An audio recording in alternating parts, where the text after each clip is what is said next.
Menteri Sosial Tri Risma hari ini menangis saat mendengar kisah Mbah Semi dari anggota Komisi 8 DPR RI Muhammad Ali saat rapat kerja pada Selasa 19 Maret 2024. Mbah Semi merupakan seorang lansia yang hidup sebatang kara namun disebut tak pernah mendapat bantuan sosial. Diketahui Mbah Semi merupakan warga desa Gebyok, Karangrejo, Magetan, Jawa Timur. Untuk menyambung hidupnya, ia bekerja menjadi pembuat kerupuk khas Magetan, Jawa Timur. Anggota DPR Ali menyebut Mbah Semi mendapat bayaran 5.000. Penghasilan tersebut tentu tidak cukup untuk memenuhi kebutuhan sehari-hari. Hal ini terbukti ketika Ali mendatangi rumah Mbah Semi.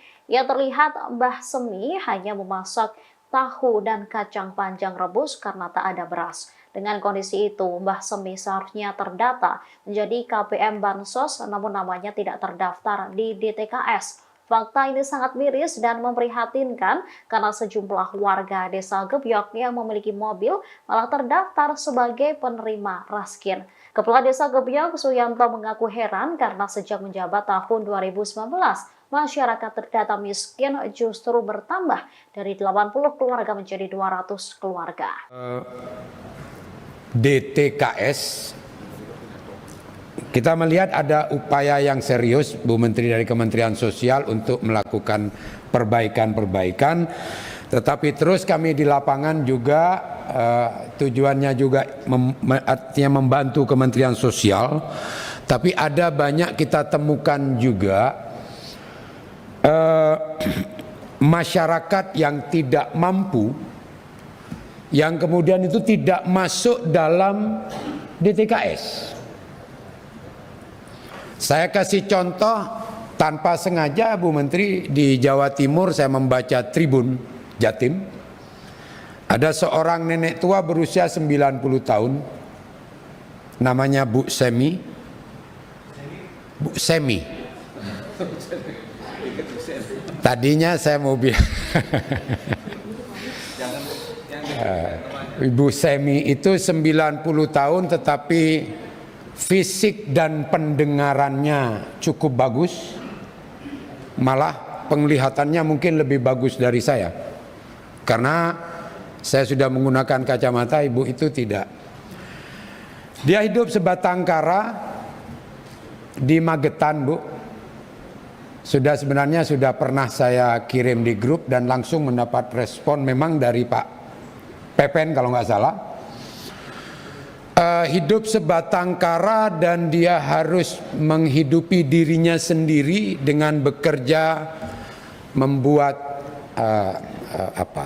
lempeng itu, kerupuk lempeng itu dengan bayaran Rp5.000, dan itu tentu tidak cukup untuk menghidupi dirinya.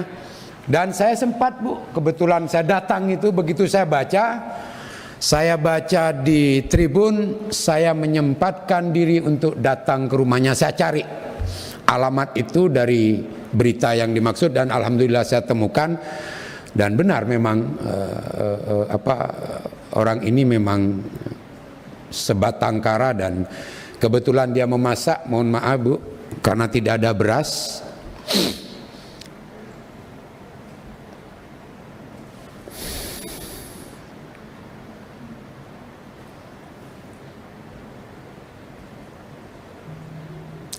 Dia harus memakan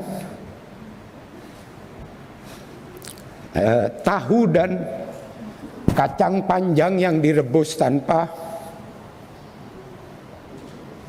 menu apapun.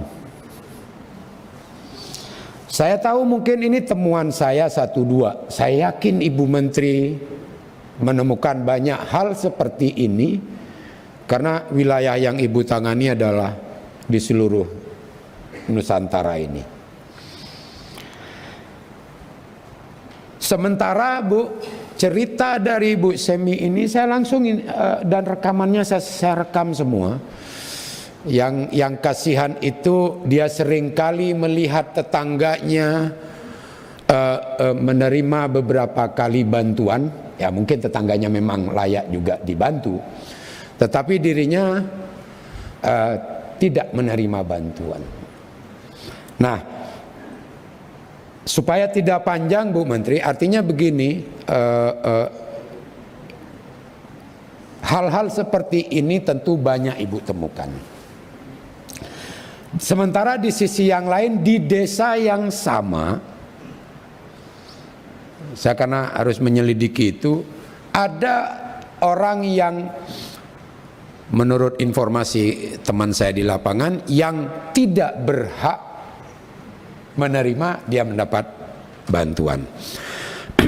Pertanyaan sederhana begini Bu Menteri, kalau ada kasus seperti ini Bu Semi, dan dia tidak masuk dalam DTKS, kebetulan saya sebagai anggota Komisi 8 yang melihat itu, saya bisa lapor dan tentu akan dapat respon, dan alhamdulillah Pak Dirjen langsung merespon itu, walaupun saya belum tahu ya tindak lanjutnya, karena memang jujur saya belum mengirimkan KTP-nya waktu itu, tapi sekarang saya sudah siap.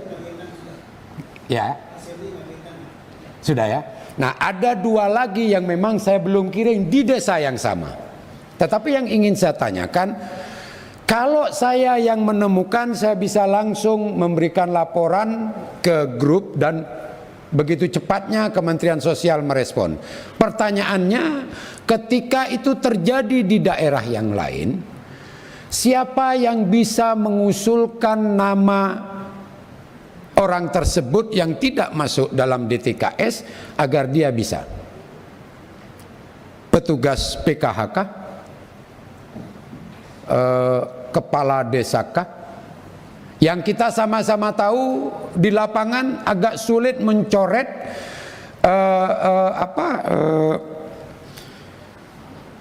KPM yang sebenarnya sudah tidak layak menerima, tapi dia tetap menerima, dan ketika harus dikeluarkan ini ada banyak hal yang menyebabkan mereka tidak berani. Entah itu ancaman,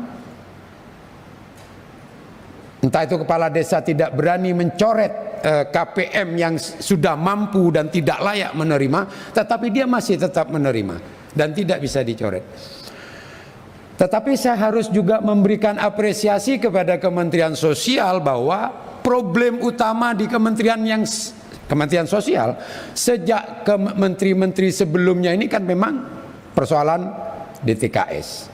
Nah, tetapi ada perbaikan-perbaikan yang tentu kita harus juga pahami belum sempurna dan harus terus kita upayakan untuk mendekati kesempurnaan. Nah, yang ini yang ingin saya tanyakan tadi Bu Menteri, siapa yang bisa memiliki wewenang atau cara mengusulkan dari bawah bahwa KPM ini seseorang yang tidak masuk dalam DTKS dan dia susah, sangat perlu dibantu, itu bisa mendapatkan bantuan, dan sebaliknya yang sudah tidak mestinya tidak mendapat bantuan, seyogyanya itu bisa dihapuskan dari data kemiskinan.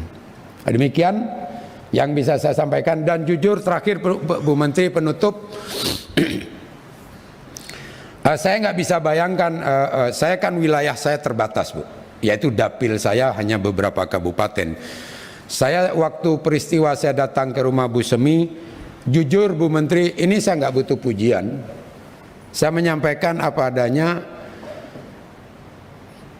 Waktu saya datang ke rumah Bu Semi itu, saya melihat wajah Bu Menteri di sana. Ini bulan puasa, saya tidak berbohong Bu. Yang ingin saya sampaikan, saya melihat wajah Ibu Menteri karena saya hanya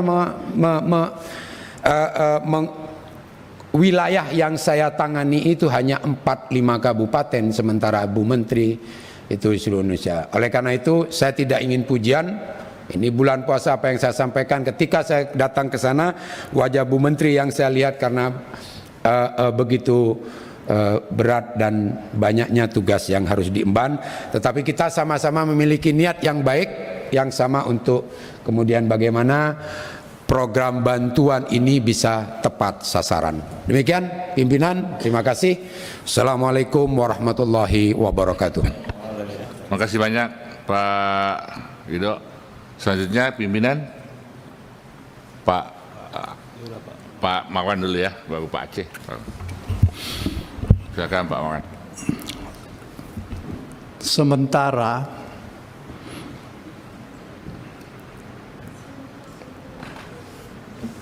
rekomendasi BPK menemukan penyaluran yang tidak tepat sasaran.